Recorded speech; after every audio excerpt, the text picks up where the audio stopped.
Srimati Bhakti Vedanta Swami Iti Namine.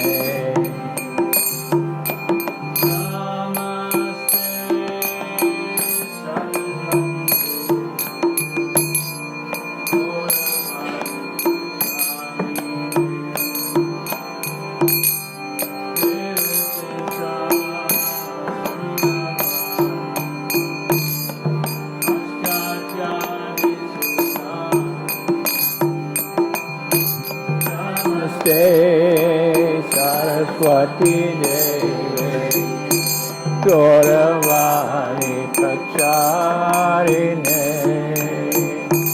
Nirvishesha Sunyavari Prastacharya Satarine.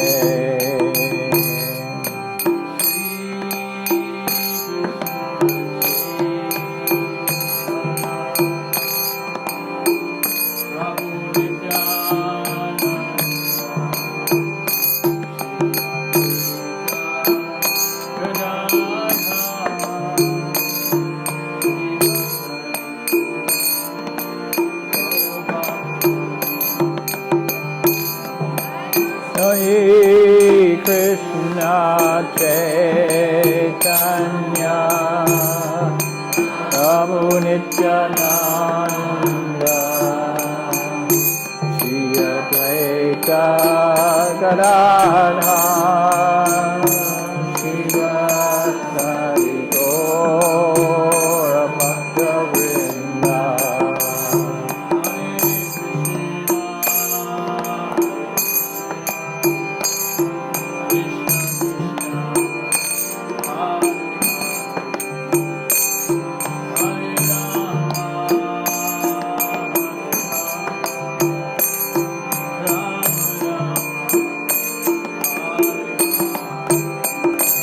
Hare Krishna,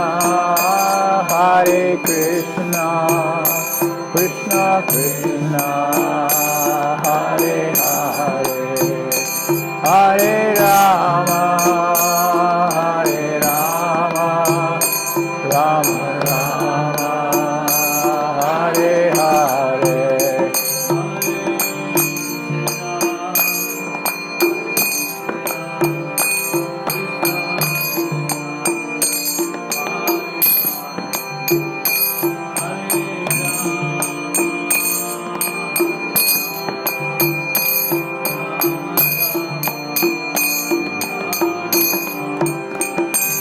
Hare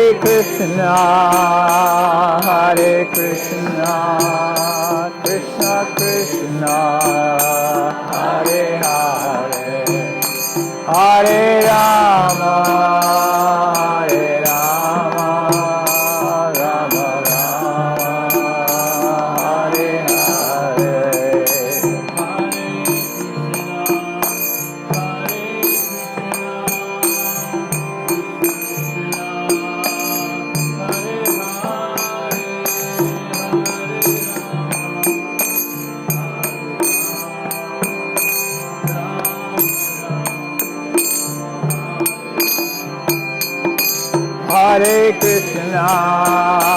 Hare Krishna, Krishna Krishna, Hare Hare, Hare Rama, Rama Rama, Hare Hare.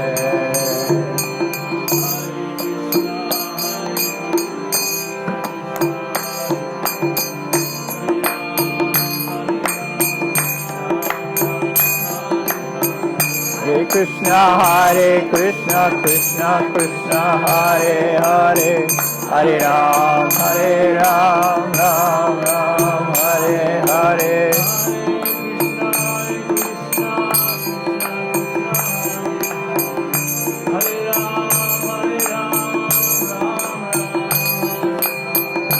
Krishna Hare Krishna, Krishna Krishna Hare Hare, Hare Ram, Ram Ram, Hare Hare.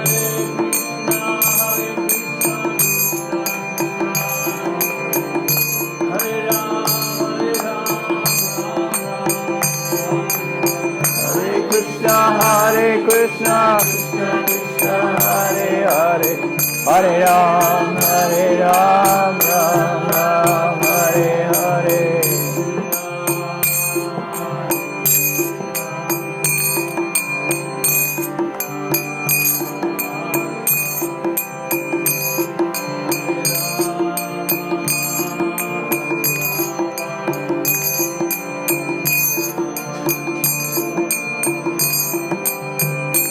Hare Krishna, Krishna Krishna, Hare Hare, Hare Rama, Rama Rama, Hare Hare.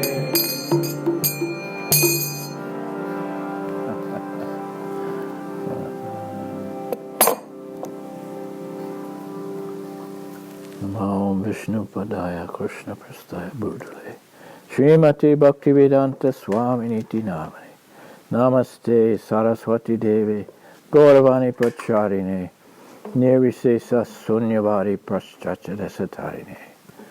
All glories to Prabhupada. Hare Krishna, everybody. You're all so patient, so glowing. What a wonderful evening this is. First, I would like to offer my deep felt thanks to Ranchor Prabhu, my dearest godbrother now for 49 years, for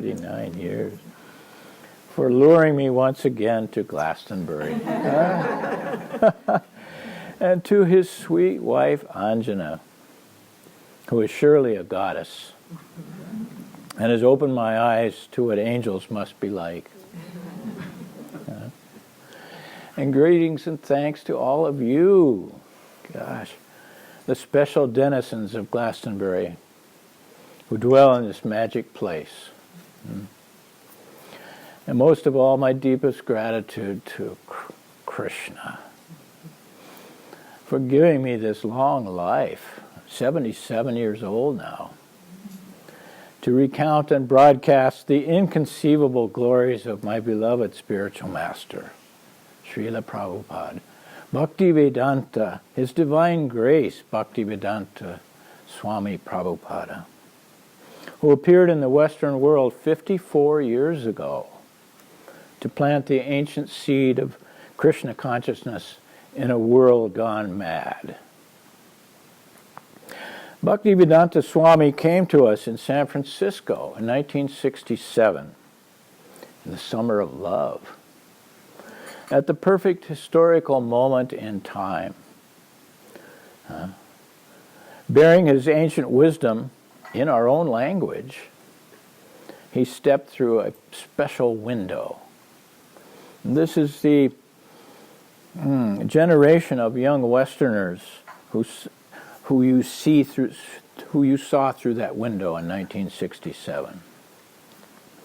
World War II had just been fought, the most savage exhibition of violence in history, and won.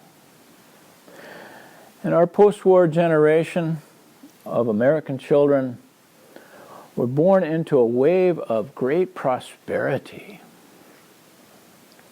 Our parents had all these electrical appliances and cars. It was a historical epic of material prosperity. It never happened in history that so many young people suddenly had so much prosperity. And with this prosperity came a kind of easier life. There was spare time. And something else new in the 60s. Education, high education. For the first time in history, millions of young people, perhaps more than 50% of the young people, had college educations. And communications. Suddenly, first by radio, then television, we were all linked. Millions of people, young people, were suddenly linked together, and their ideas were shared quickly from coast to coast. The music they were listening to in Philadelphia, we were listening to in California. We saw each other. Millions of us began to communicate.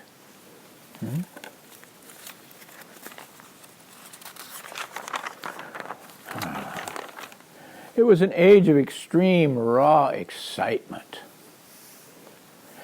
But there was also a dull conformity in our parents' lives. And millions of young people, a whole generation, began to want something more than the dull life that our parents seemed to have. They began searching. There was an awakening, a searching mood going on. Where is something more? How do I find out what is the meaning of all of this? The age of rock and roll began in full bloom quickly. Music, we began to share our ideas with music, back and forth. We began to experiment with psychedelic drugs, which showed us a higher reality. Books were readily available. We began to explore knowledge.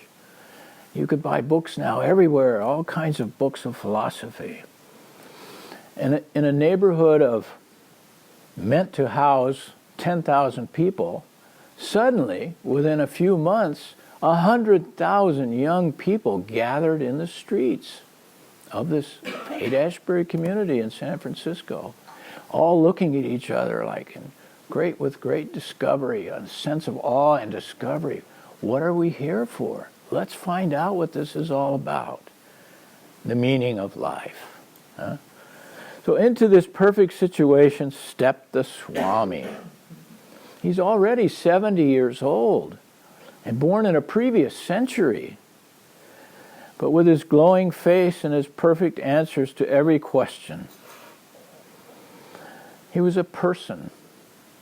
Yes, a real person. He is a person, displaying the physical and mental attributes of perfection.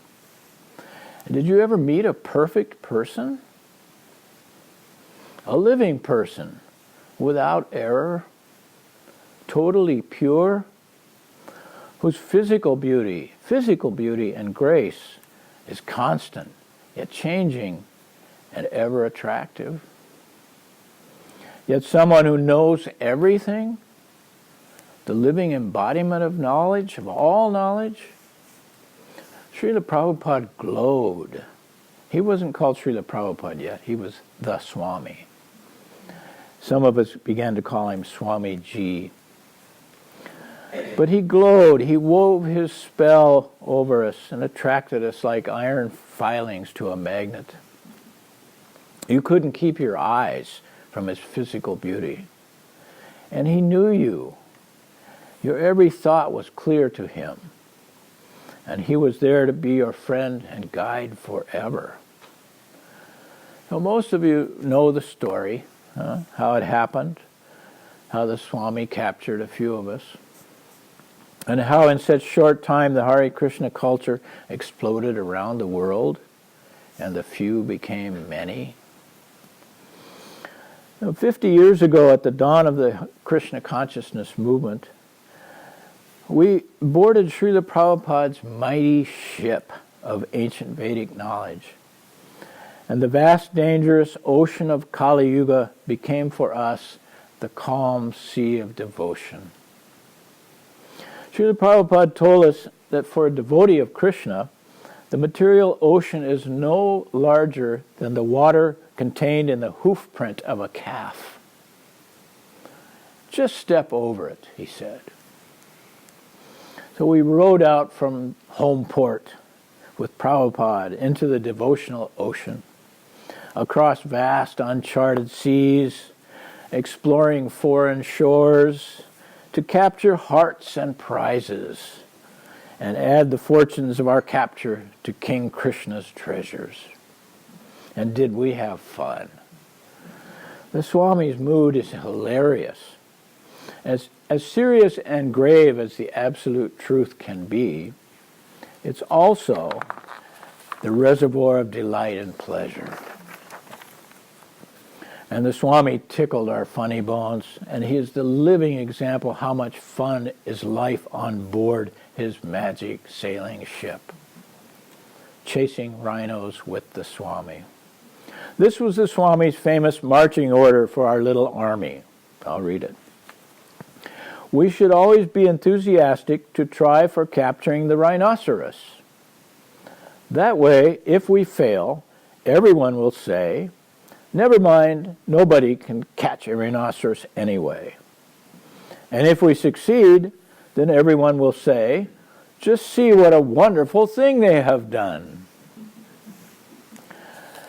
So, as some of you may know, over the past 6 years now, I've been writing and producing a 3-volume memoir of the 7 years I passed at Prabhupada's feet and by his side.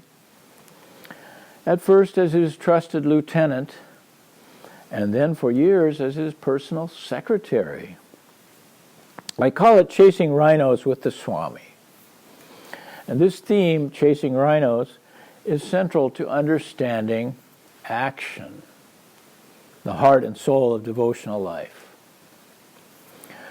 Most of you know of Bhagavad Gita, Lord Krishna's instructions on the battlefield of Kurukshetra, the summary and compendium of all knowledge.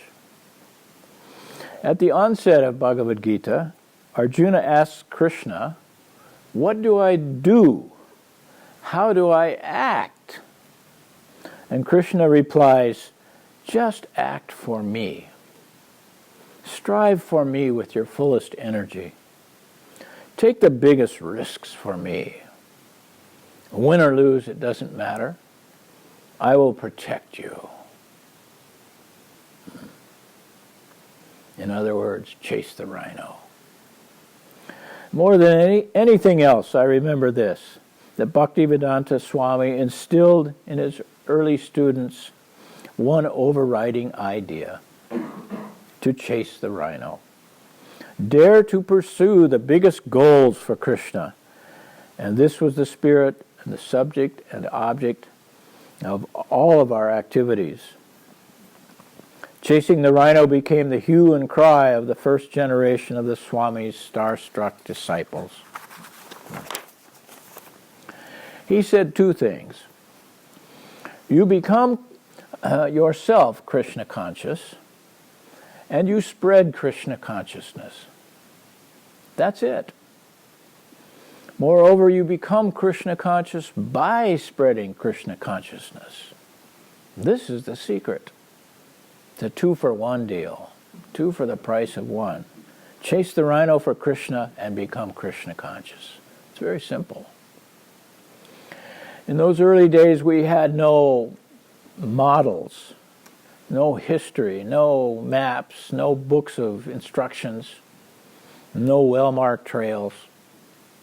We had only the Swami, his words, his personal example, how he had chased the rhino to America as an old man with no money, no friends, no plan really, under Krishna's protection. We saw his photos. He showed us photos standing with Indian heads of state, and we saw copies of his letters to popes and presidents. He never minced words. Each day, he said to us, each day, what I am telling you will save humankind. You must help me change the world. So you might have seen Volume 1. How many have seen the Volume 1? Oh, almost many anyway. Oh, great. Okay, well, The, in in volume 1, it takes place, starts out with early San Francisco, the Swami in San Francisco. And I'll just read a couple of, we're going to talk about volume 2 mostly, but I'll read a couple of passages from the volume 1 just to give you an idea of the mood in early San Francisco. Swamiji had explained in a lecture that Krishna most appreciates devotees who risk the most on his behalf. And if you risk everything for Krishna, he must personally intervene to remove obstacles to your risky service. Most of us in Haight-Ashbury in 1967 were there at great risk, giving up the comforts of homes, educations, careers, and society to become outcasts searching for meaning. Many of us had already at a young age traveled widely, taken great risks with drugs and the law, and carved out an independent lifestyle. So we immediately connected with the Swami's courage vibe. We dug his message that to get Krishna you must take risks. You can say that we were all on a great adventure with the Swami. It was the most exhilarating adventure of our lives. So I came, as Sammy said, I came here to Glastonbury with Rancho almost exactly 2 years ago to share this volume 1 with you. And I spoke and I quoted at length from the book, so I won't dwell on volume 1 that much tonight. But I'll just read a couple more passages from it to give you the flavor of that book and set the scene for volume 2. Now, volume 1 describes the early days in the Haight-Ashbury district, San Francisco, what you might call the heart of the hippie revolution, and then describes the first 2 years of the Krishna movement in London and UK. I'll read a couple of passages which will shed some light on the brilliant personality of our spiritual master, our spiritual leader, Srila Prabhupada. Swamiji. We had only a vague idea of what a Swami was. Weren't they those guys who walked on coals over in India and played flutes in front of swaying cobras, climbed ropes up into the clouds? But he told us straight away, there is a definition. One who can control the tongue, one who can control the mind, one who can control the words, one who can control the belly, one who can control the generative organ, he is a Swami.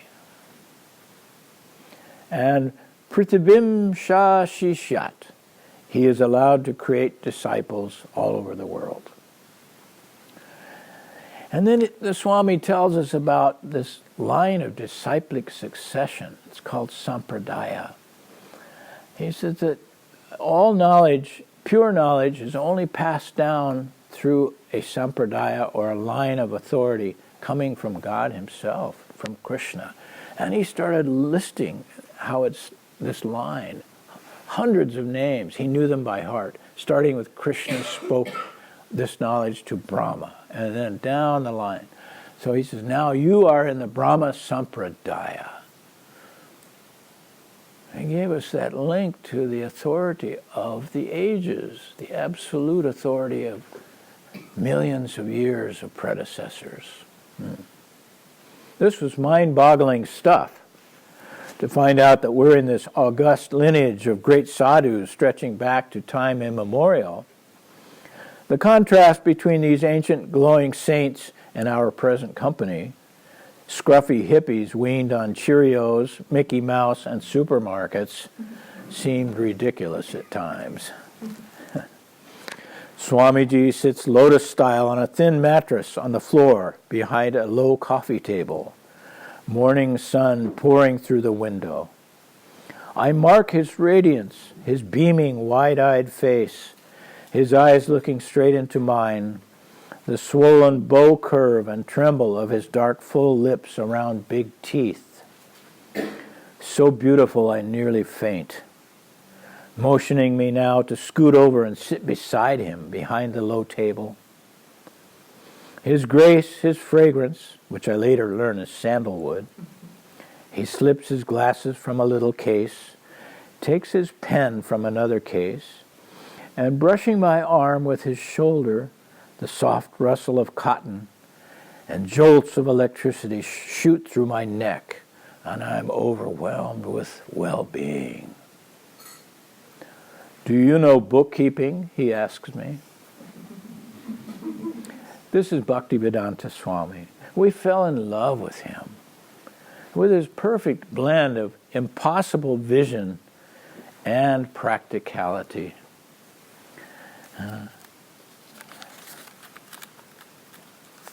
He encouraged us to go out into the world to spread his message of Krishna consciousness.